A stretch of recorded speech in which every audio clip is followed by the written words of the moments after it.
In the House, Representative Gwendolyn Gavan wants to prevent people under 21 from buying an assault rifle. Many of these young folks aren't purchasing these weapons legally, and it's time for us to go after those who are distributing these guns to our youth. Hey folks, Dale Jackson here for Yellow Hammer Now. We're going to talk about this Dadeville shooting. Even though we don't have a ton of information about it, that is not stopping members of the Alabama Democratic Party from calling for a whole bunch of laws that have absolutely nothing to do with what happened here. And Saturday's mass shooting has prompted Alabama's Black Caucus to introduce new laws to create what they call common sense gun reform. The group gathered at a business in Jefferson County owned by the grandfather of one of the victims. Here's political reporter Aaron Davis with what they are proposing.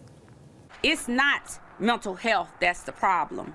The problem is too many guns, not enough checks. State Democrats say over 100,000 people become victims of a gunshot wound each year, and more than 30,000 of those victims lose their lives. Already there have been 162 mass shootings in this country, and it's only April the 17th. The latest shooting claimed the lives of 4 people in Dadeville. Alabama's Legislative Black Caucus gathered at a business owned by one of the victims' grandfather to offer prayers and solutions. He said, "You don't even have to ask me, because this killing has got to stop." Senator Marika Coleman proposed a bill to create a red flag law. Such orders will require those individuals to surrender all firearms in their possession to law enforcement until they get a chance to have that hearing. She says it's meant to give law enforcement and mental health professionals tools and to prevent gun violence and mass shootings before they happen. In the House, Representative Gwendolyn Gavan wants to prevent people under 21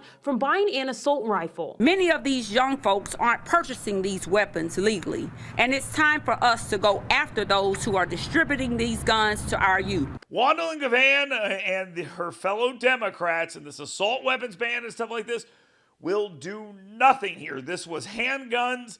This was not assault weapons. Most of the deaths in this country, overwhelmingly, are done with handguns, and I'm telling you, this will not impact that one bit. You want to solve this issue? You listen to U.S. Attorney Jay Town. You listen to former U.S. Attorney Jay Town of the Northern District of Alabama, and he will tell you exactly how you drive down the number of gun deaths in this country. If we want to drive down the number of handgun, if you want to drive down the number of gun deaths in this country, would there be a more effective way of doing it than putting people's asses in jail for lesser crimes and actually holding them to their sentences? No, there's a finite amount of trigger pullers on the street, and there's lots of people who will replace a drug dealer the minute you take them off a street corner, or start popping trunks. But there's a finite amount of trigger pullers, and if you remove those individuals, maybe not for murder, but for a felon in possession of a firearm, and you put them in, for instance, as I did when I was U.S. Attorney, you put them in federal prison where there's no sanctuary of parole, you're removing those trigger pullers very quickly. And it didn't take long before we were listening to these jail calls of these guys wondering if their cases were going to go federal because they knew they were going to prison and not getting probation or end of sentence on the bus ride down to prison in Alabama or wherever they are. And that's why it won a national award for being an effective gun program.